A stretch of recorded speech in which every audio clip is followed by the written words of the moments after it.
Hello, everyone, and welcome back to another episode of SaaS Showdown. I'm your host, Rose Layton, and this is my partner in crime, Colin McCarthy. Great to be back with you again, Rose.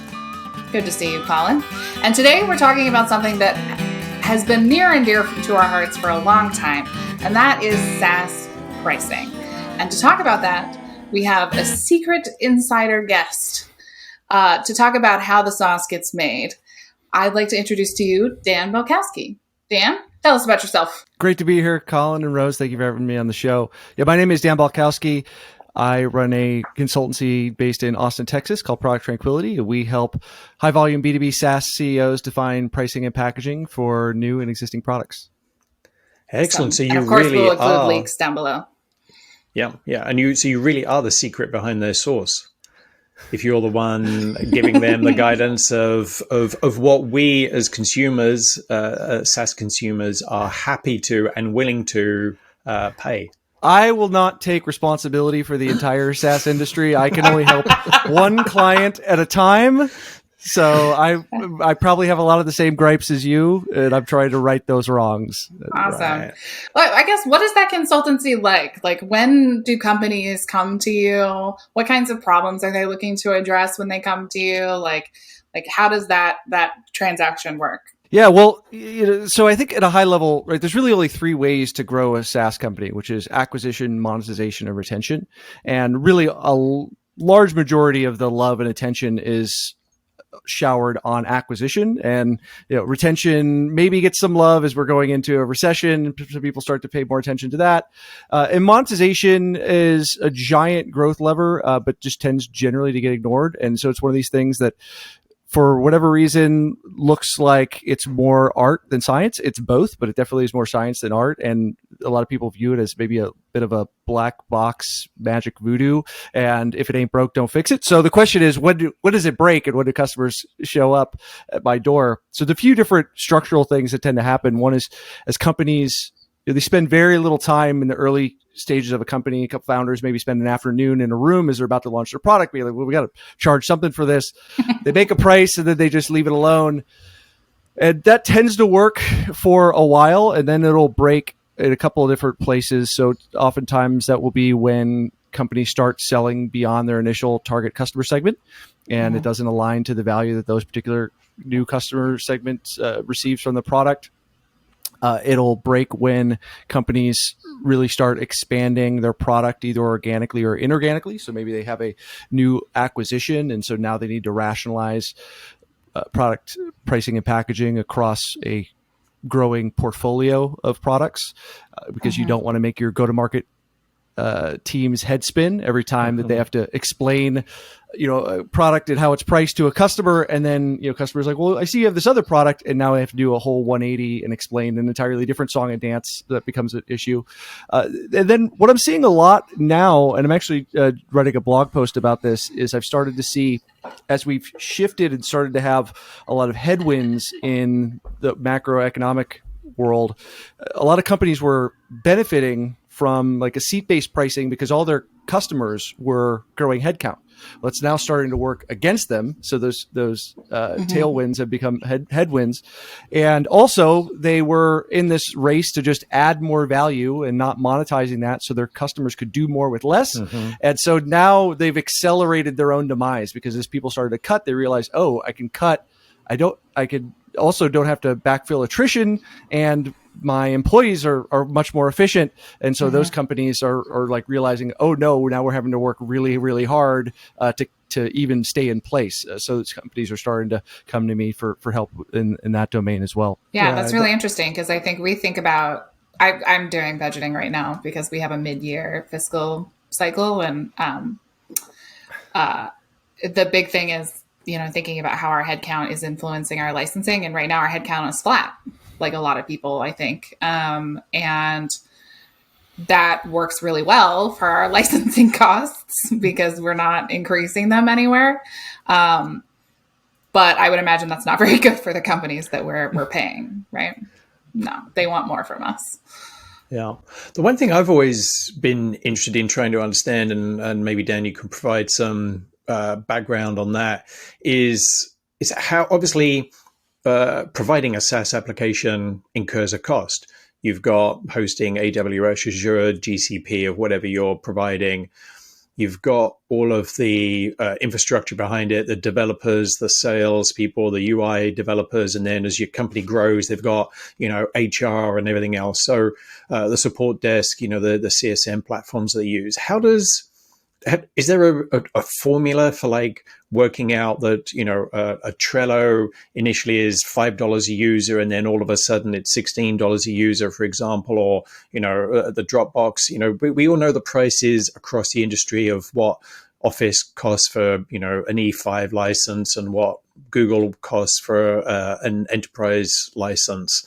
Just wondering how does that all play in? Yeah, so I think there's a bunch of different dimensions embedded in your question. So I think first thing is that product pricing is really a function of 4 different domains, which is cost, value, competition, and customer willingness to pay. And for software companies, value, competition, and customer willingness to pay. Those are the 4 C's. They're probably along the screen now. Yeah. Yeah, we'd have to say customer value because otherwise it'd be 3 C's and a V, and that would just be less fun. So, but so it's not necessarily marginal costs that are driving this. So I think it makes sense maybe for your audience, it may be helpful to separate what is really kind of 2 very different kinds of businesses. So the first would be your for-hire software development shop. Like maybe we pay Accenture or Deloitte to come in and do a custom implementation. And so you're basically renting out engineers per hour to build a specific infrastructure project, right? So the business model for that looks very different than a product software company. Where a product software company, you really have this very large fixed cost investment and then a very small, almost zero marginal cost, right? So to copy that software and serve a bunch of customers.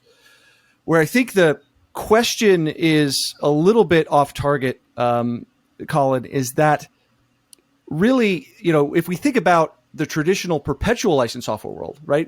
Oracle and Microsoft grew up in a world where they didn't have hosted infrastructure, right? They were shipping you your copy of Windows or an Oracle database, and you paid Oracle $100,000, probably not for the piece of plastic and the user's manual that was sending to you, right? And so SaaS companies are actually have really high gross margins compared to many other industries, but they're worse than perpetual license software companies.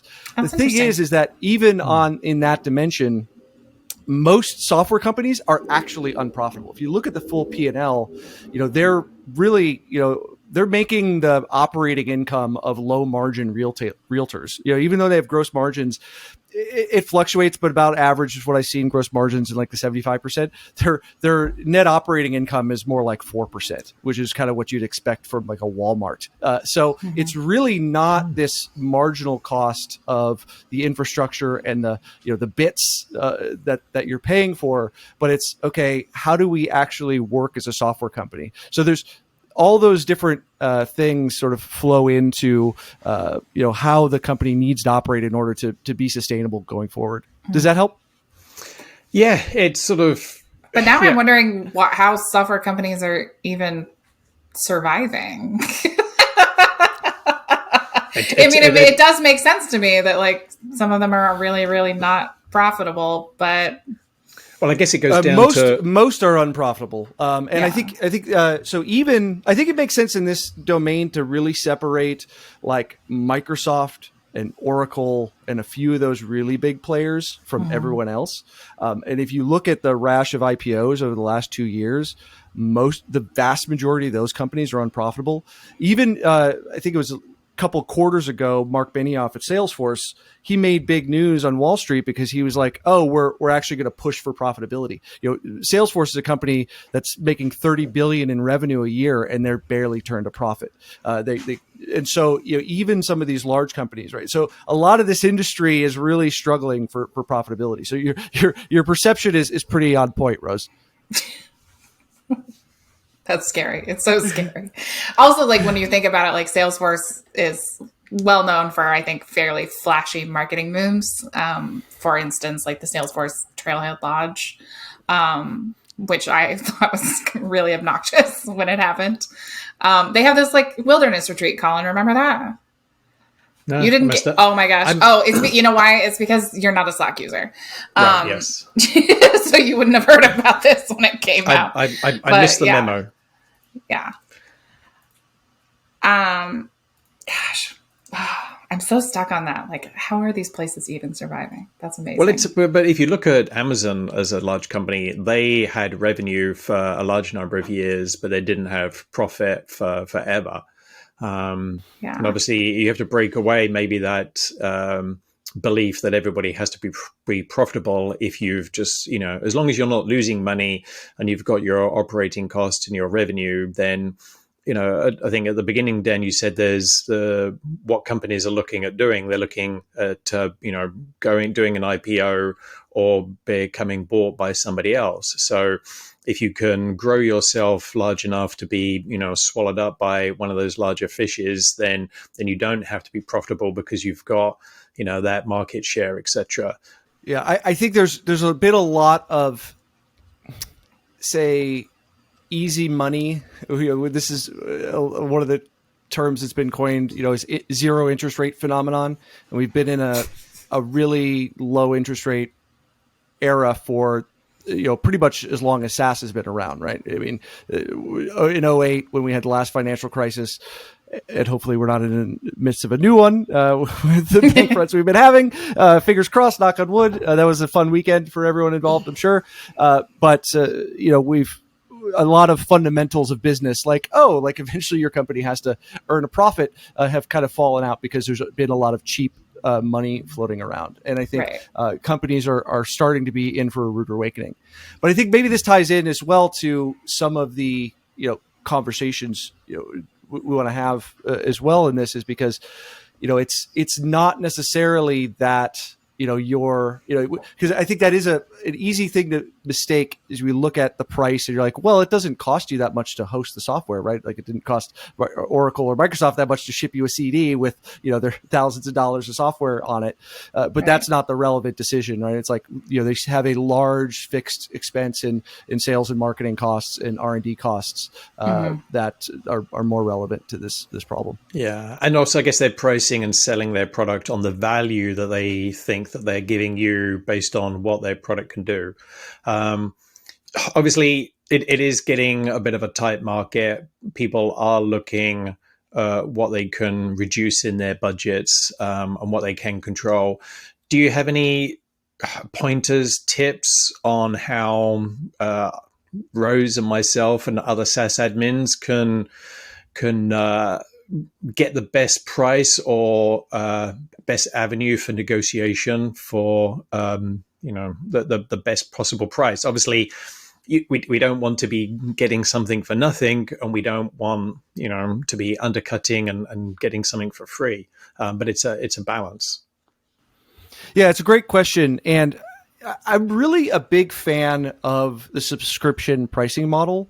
As we migrated from a perpetual license to subscription, it really fundamentally bakes a relationship in between the vendor and the buyer.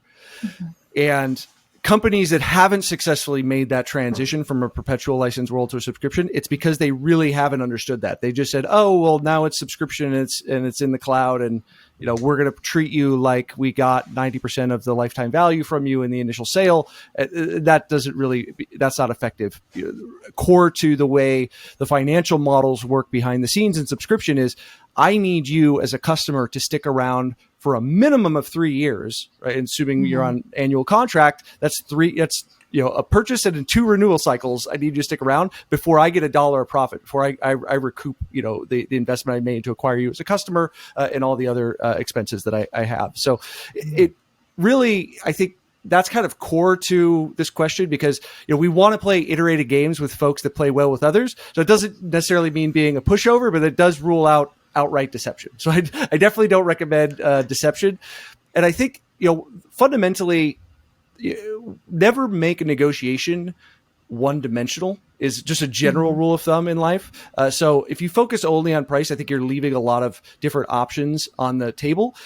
You never know what is difficult and or expensive for your counterparty to offer you. So I was coaching a friend. Let me give you a real tangible example. I was coaching a friend on a job offer negotiation, and he wanted more salary, right? And so, but it's like, okay, here's an offer for 100,000. Well, I wanted 150, right? So I'm going to go back and say, well, I want 150, and then they'll come back at 110, and that's not a good. That's a game of positions that nobody wants to play. Instead, you want to think of, okay, what else is there? Well, there's paid time off. There's contributions to retirement accounts. There's the premiums I'm going to pay for health insurance. There's title, right? So one of the things that I coached him through was, well, hey, be like, hey, this salary is great if it also came with these other things, like a higher title or, more PTO every year or, quarter office, whatever it might be. If you want to offer me this salary, like, that's great. I'll need these other things, and then, but here's some different other options that I'll present. And so it turned out, it was funny for me because I thought, well, the company's obviously going to cave on a higher title because that's, they just make an entry in a database and it's free. Yeah. It turned out he got more salary. They didn't want to cave on title because it turned out it was a startup. It turned out the CEO had made promises to some other people that you had to have XYZ requirements in these titles. So it was a social cost to give that up. Instead, it was better for him to just be like, fine, I'll just give you, more money on your base salary. So if we think about this, there's different things that are on the table in negotiation. So things that you might be looking to get beyond just a pure discount, things like payment terms. Can you get, if it's a bigger enterprise deal that requires implementation, can you get priority position in an implementation queue? So you get faster implementation. Additional seats, tools or add-ons, priority or A-team support, right? Like I was talking with a CEO the other day, and he was saying, it's really valuable to some of these enterprise customers that they have the phone number of the top AE, so they don't have to create a Zendesk ticket and then sit in the queue with everyone else. They just pick up the phone, right? And so that has value, right? Or potentially you get marketing support.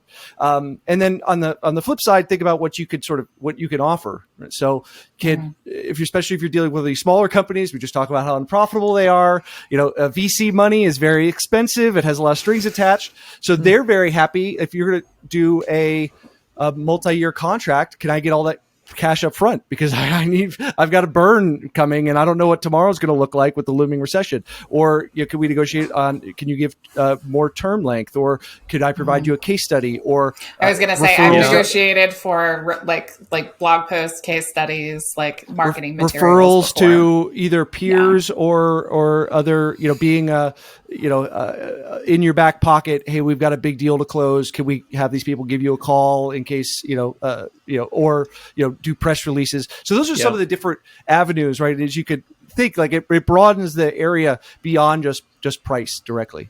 All right, that's really good. That's a really good point. And I've forgotten in the past, I've been able to get professional services hours, added. If you wanted to do a special implementation, normally they cost. I've had some vendors that will be like, your renewal is in 3 months. If you renew today, we'll give you 3 months free. We just want to make sure that, that you're already going to be a customer for next year. So that can be a benefit as well. Save us a few dollars because you end up getting, a few months free and you're extending your term. I've also worked with places where price isn't actually the main thing that they care about. So I've worked at a lot of places where annual contracts instead of multi-year contracts has been a really big deal. And negotiating for that with alongside price is really interesting because some companies are just kind of really willing to let you do an annual. And then some companies want to charge you more to just do a 1-year contract. And so, no, definitely been through that. And I think this conversation, right? This conversation hinges on one thing. When I'm working with clients, it's this conversation, but in a different format. Which is when I talk about pricing, I talk about pricing and packaging because they're all interlinked, right? It's like as I have different plans, different features I can offer, or different ways I could scale the price. It's not just the price level specifically, but there's all these different other elements, and those all matter, right? cash today means a lot to that company that's worried about their burn rate, and maybe they can't raise the next round in 12 months. And also, again, if you really want to establish this relationship, there's a certain incentive on your side to help them not go out of business, right? So you would like that as well. Or if you really like the product, like it's in your best interest to not let them go out of business.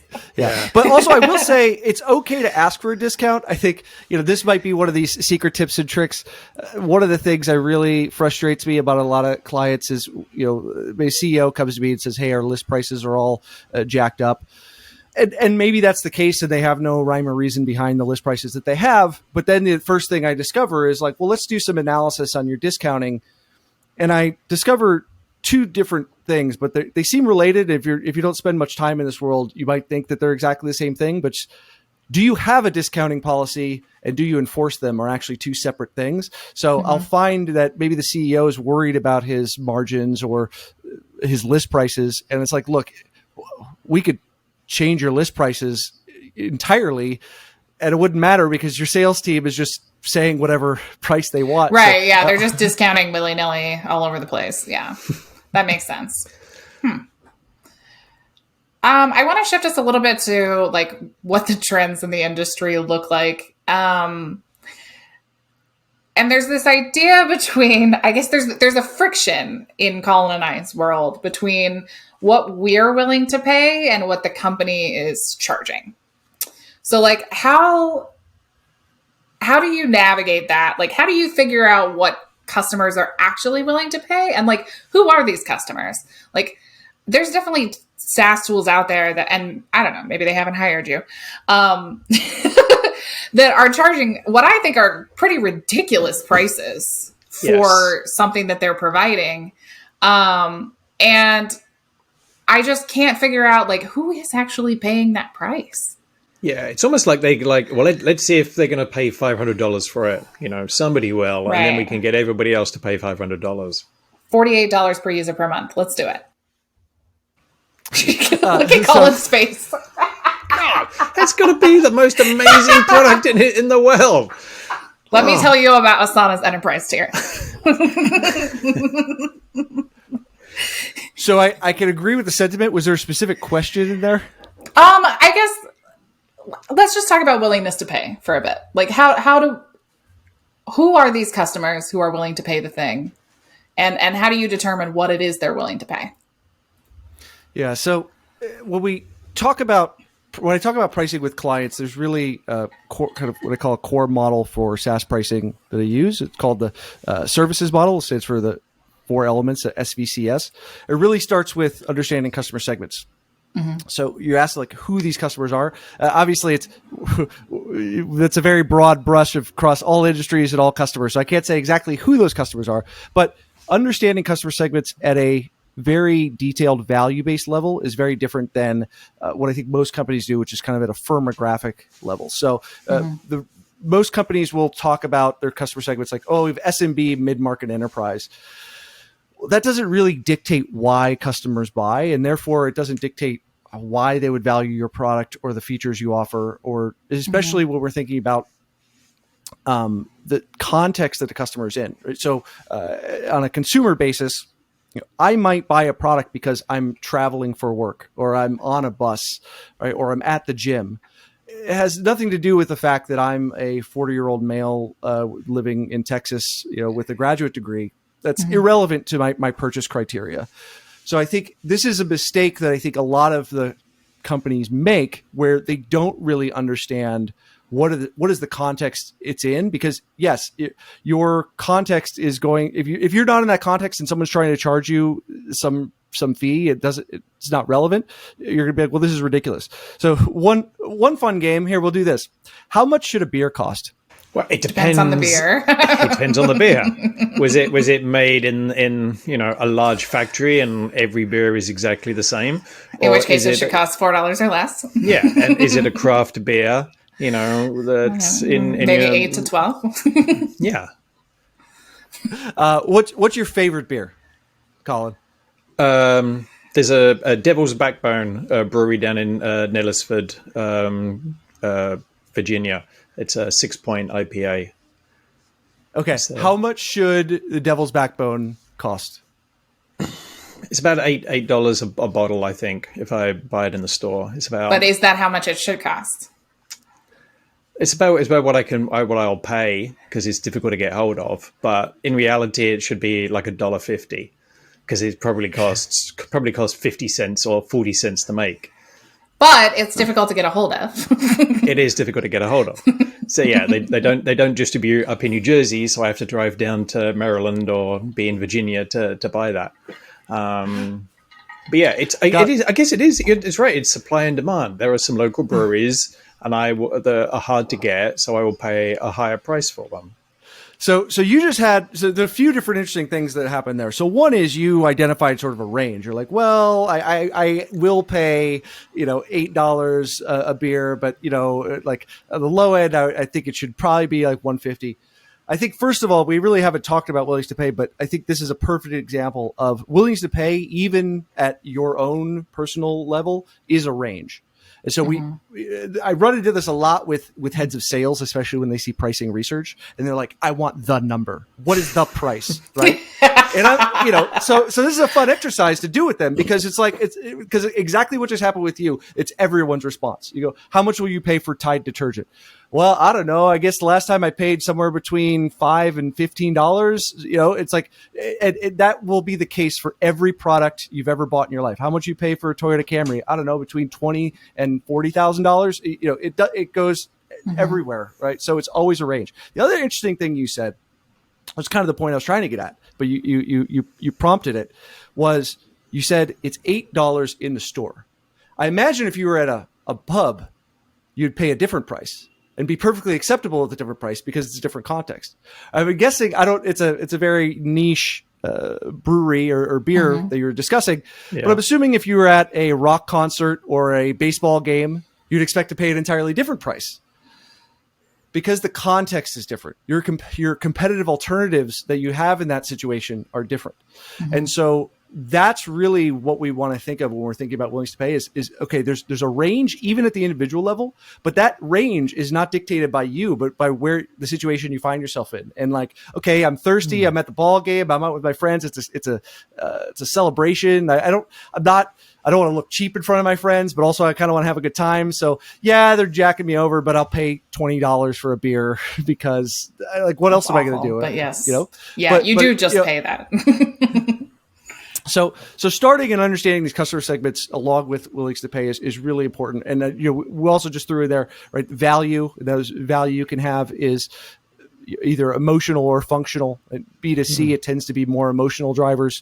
This is why brand tends to be much more important in the consumer world than it is in B2B. And then also relevant competitive alternatives that are available, right? So, and competitive alternatives, I think of that very broadly. It's like, what else could you be using or are customers using today to get that particular job done, to reach that outcome, where it might not be another software product? Like if I'm selling you a piece of workflow software and I don't know, it's tax season, I just got done with my taxes, and as a small business, it's a nightmare, right? But if it was like, hey, like you just paid your tax accountant, whatever, $3,000, and QuickBooks comes out with a module, QuickBooks is what I use, it said QuickBooks came out with a module that says, you could fire your tax accountant tomorrow, right? But we want to charge you $300 a year for that. I'd be like, well, I was paying a tax accountant $3,000 a year. If QuickBooks says, so in that case, it's reasonable because that's my alternative is not another piece of software, but it was a person who was using to do that job. And we make those trade-offs all the time in a B2B context. Right. Does that help? And for the example of like workflow software, right? Like, you may not be currently using anything to do automated workflows in your environment, but you are paying people to do those tasks. And so, like, what are we paying those people for the time that they're spending on those things? Yeah, I get really annoyed with startup founders who say we have no competition. It's like, well, you don't really understand what you're talking about because there's always something that you're competing with. I think I'm guilty of that as a customer because sometimes I look at products and they're like, well, what are you using to do this today? And I was like, well, we're not doing it today. But it doesn't mean we couldn't. It just means that we currently have decided that the cost of doing so isn't worth the value it's going to give us, right? So like, building a custom fancy dashboard with all of these bells bells and whistles that's ingesting data from 50 million places would be really cool, but like we just don't have the staffing for it. Yeah, right. Yeah. And if some product came and was like, well, what are you doing for that today? I would be like, well, we're not doing it. Yeah, that was a really good description of how to look at pricing, and now I want a beer, and I will pay $8 for it, even if it's at my local store. Look, the one other annoying thing that Rose and I have argued about, which goes into pricing, is obviously there is this willingness to pay, and there is value in the market, and then we pick a product and we're happy with it. And then our needs change and we grow and we realize I need single sign-on. I need domain capture.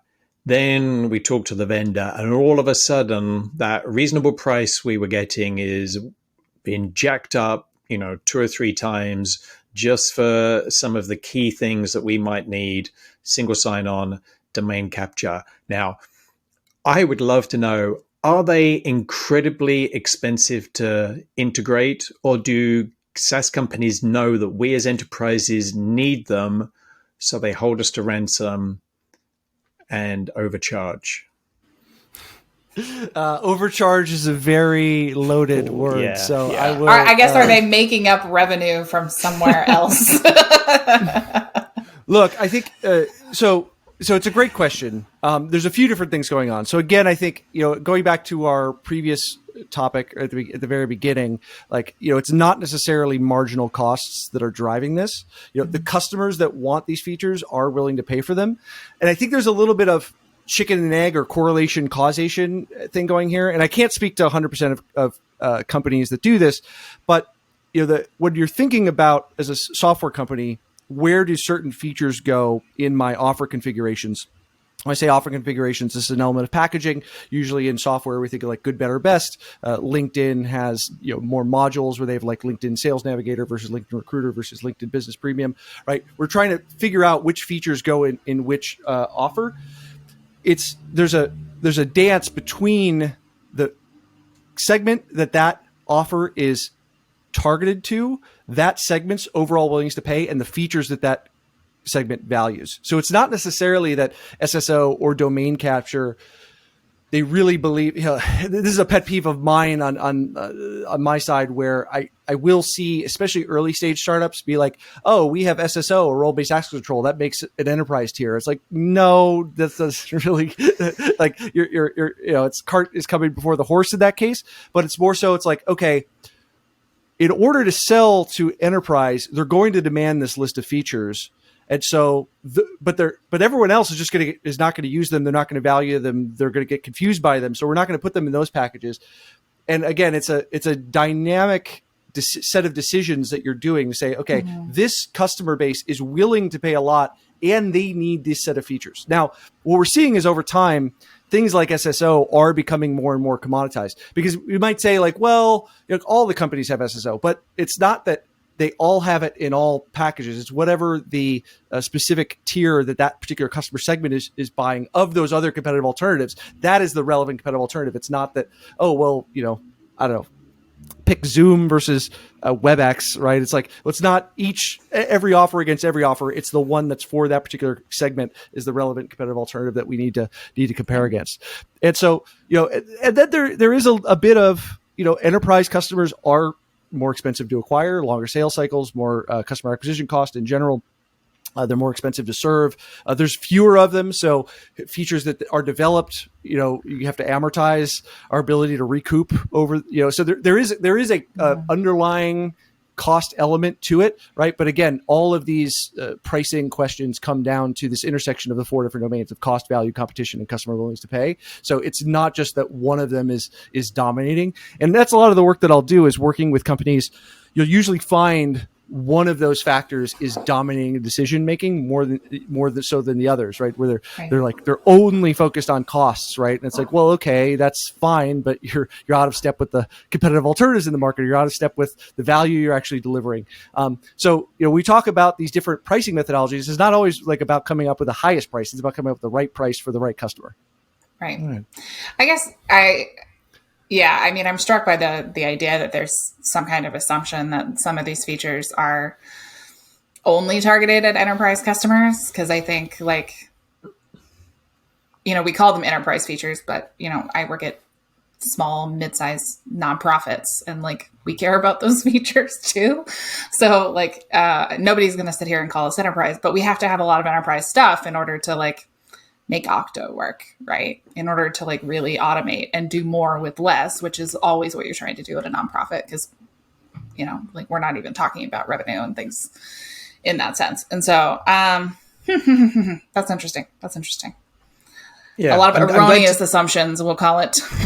Yeah, I'm glad to know that we're not being, overcharged, but it's their value proposition in the industry. And it's interesting that you said that some of the early SaaS companies are saying, "Oh, we've got role-based access control, we've got SSO, therefore we're enterprise." It's good to hear that they are thinking about enterprises, because I've seen a lot of early SaaS companies not build those sort of products or features into their products. And then, when they get big enough that enterprises start looking at them, and then they don't have those, and they're like, "Oh, it's going to take us 6 months or 18 months to engineer it in." It's like, well, come back to us in 2 years when you've actually done it. We're going to go and look at this other product, as opposed to them, planning to be an enterprise product from day one, as opposed to being a small, niche consumer product. Yeah, there's definitely a level of intentionality there about your customers, where you can start looking at enterprises from day one, or you can just say, nope, those aren't going to be our customers, right? Yeah. So another problem that we enterprises and other businesses struggle with is shadow IT.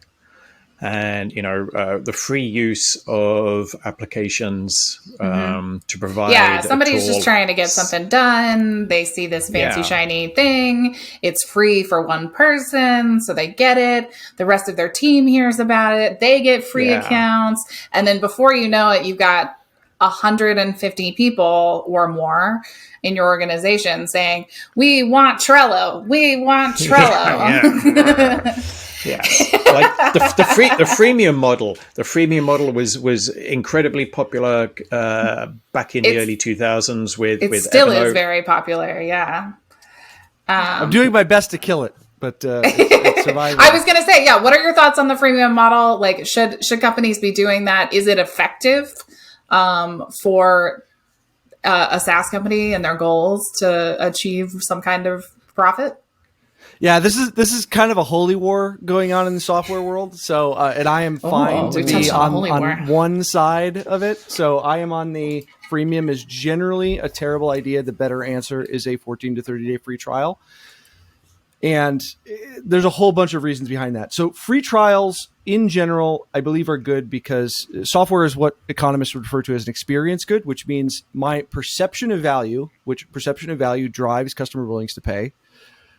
My perceived value changes as I actually use the product. And there's different products like that we experience in our life, right? Where maybe you go to a restaurant, right, and you experience the food, and you realize like, okay, like my perception of the bill comes, like, okay, that was worth it or that wasn't worth it. But if I just read reviews on Yelp, like that may maybe not have been the same perspective. Software, there's something no matter how good your go-to-market team, your marketing team is about creating white papers, creating videos, webinars, etc. There's something in our monkey brain that really lights up when we see our own data inside the software that really lights up, says, "Oh, now I get it." I can agree. I really like to demo software. So yeah. Is it my imagination, or are those demos and those trials getting shorter and shorter? Because I'm sure they used to be like 30 days, then they went to 14, and now it's like you've got 20. You've got 20 minutes. Have a quick look around, and then you're done. There's some crazy short trials on things that I think are actually really hard to implement. So like I've seen 7-day trials on like finance software.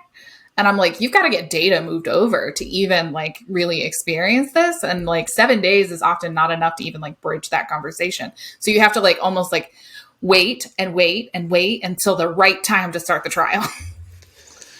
Yeah, no, it's a good point. So generally the data I've seen, so I think you're right. I think you're seeing a trend that way. It's not a trend that I approve of.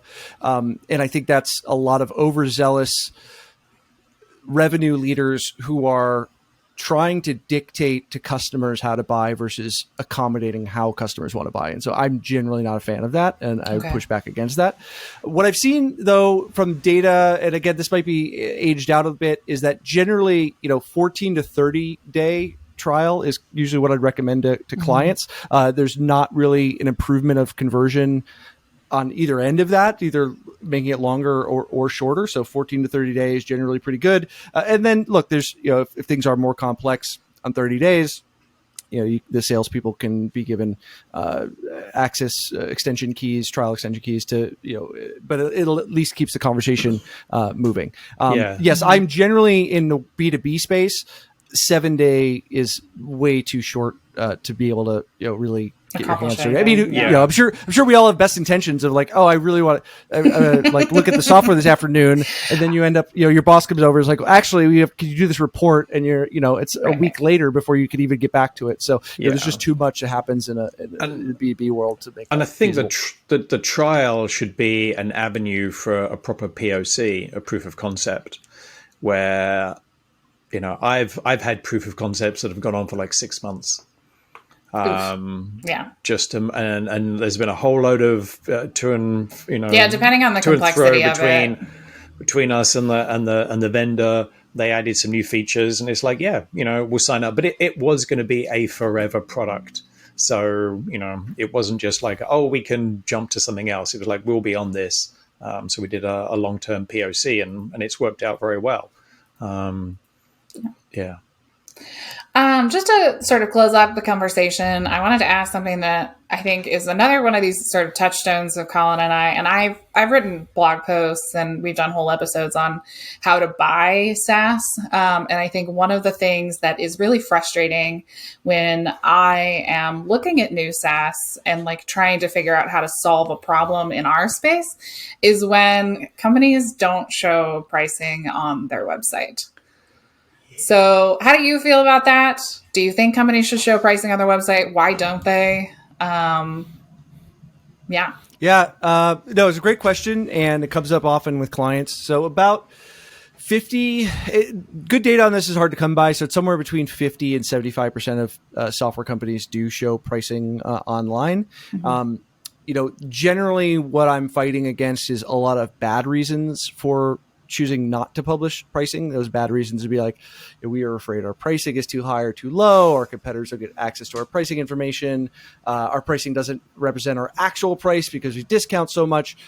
And generally, I think those are bad reasons, because those signal to me, especially as a pricing expert, that there's other more significant issues to resolve in your company. And those are symptoms stemming from a lack of a pricing process, a good value proposition definition, your go-to-market strategy, or a flawed sales process.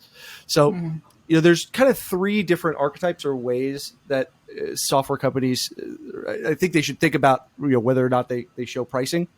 So we think about, they have full pricing and packaging published online to no pricing, no packaging online. And then, so the full pricing and packaging online, it's best if they have standardized packaging, if they have large homogenous markets and competition, horizontal products. So you can think, I think we already mentioned Trello, but you think about the workplace or task management space of Asana and Monday and Trello. It's like a very Google Workspace is the same horizontal, too. Horizontal market, right? High volume, velocity, product-led growth type go-to-market models. That's really where you want full public pricing and packaging in general. On the other extreme, no public pricing or packaging is if you have more of an enterprise sales motion, or you have a complex packaging that requires a salesperson to walk you through. So if we could put it online, I've had clients before that have a 50-page price list. It's like, good luck putting that online. See, like people just like look at it and be like, I don't know, if they don't have an aneurysm, they're definitely not going to buy from you. They need a salesperson to help walk them through.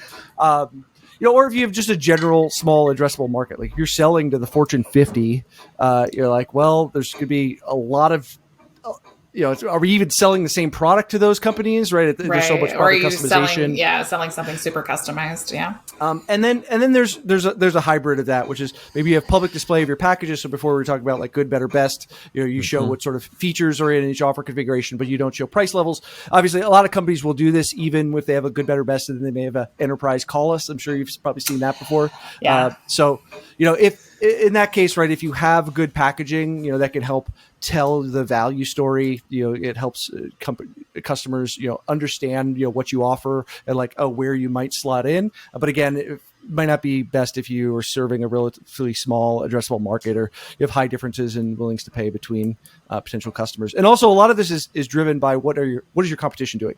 If you're the only player in your market with hidden pricing, you probably you're hurting even yourself. Make it to yeah. Well, you're not even being involved in a deal because somebody who's shopping around is going to look at all your competitors and be like, well, these people have public pricing. I'm not even going to fill in their contact for them because they must be hiding something.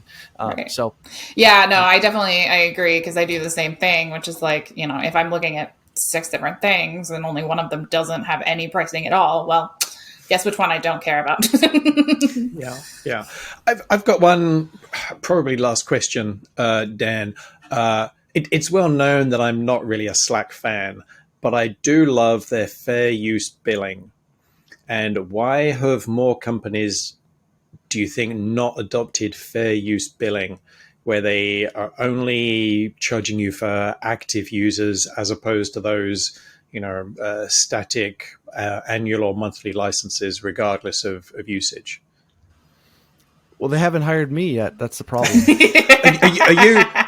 Are you pro fair use billing? Yeah, I'm a fan. So I believe an effective price is 1, a price that maximizes companies' long-term profitability, and 2 is fair, transparent, and consistent. So I am all for, again, if we really buy into this fact that a subscription really creates a relationship between a vendor and a seller, like, in order to make a profit long term, I need to make sure you're happy and stick around and don't feel like I'm screwing you over at every turn. Right. Like, that's not in my best interest. And fair use billing is a great way to show your customer that you care about them. Yeah, and look, there's all sorts of ways you could play with contracts, and especially now companies are doing a lot of consumption-based pricing, and I'm sure they're getting sticker shock. I look at like Snowflake, they publish like 190% net revenue retention, which means that like every 3 years their customers' prices are doubling. I can't imagine that's going to go on. Eventually, their net revenue retention will encompass the entire GDP of the planet if it goes at that rate. So eventually, people are going to be like, enough's enough, Snowflake. We're not going to have any more of this. But look, you want to make it win-win, right? It's like your pricing only makes sense as much as one way to think about a price. One of the, I think, most purest ways to think about a price is really how a buyer and a seller divide value in a transaction. Mm-hmm. And so if that value has to get split equally, and if either one feels like it's not working fairly, right, you're going to be upset. Now, we can have all sorts of nice philosophical debates about fairness, right, and ways to slice up fairness. But that has to be fundamental. So I think, look, if you run into those companies, let them know that Product Tranquility is willing to help them get their pricing in line. Yeah, we'll definitely do some referrals. And this has been a fascinating discussion, and I've really enjoyed understanding the more full process that goes in to the pricing of the products that we purchase and manage as SaaS admins. Awesome. It's been so good to have you, Dan. Thanks for coming on. I had a blast. Thank you for having me. And would love to do it again sometime if hopefully it was valuable for your audience. Awesome. Yep. Thank you. All right, everybody. See you next time. Produced by the Tab Geeks Network. Enjoy all of our shows on YouTube at youtube.com/tabgeeks. Join our exclusive, free, no sponsors allowed Slack community and sign up for our newsletter at tabgeeks.com.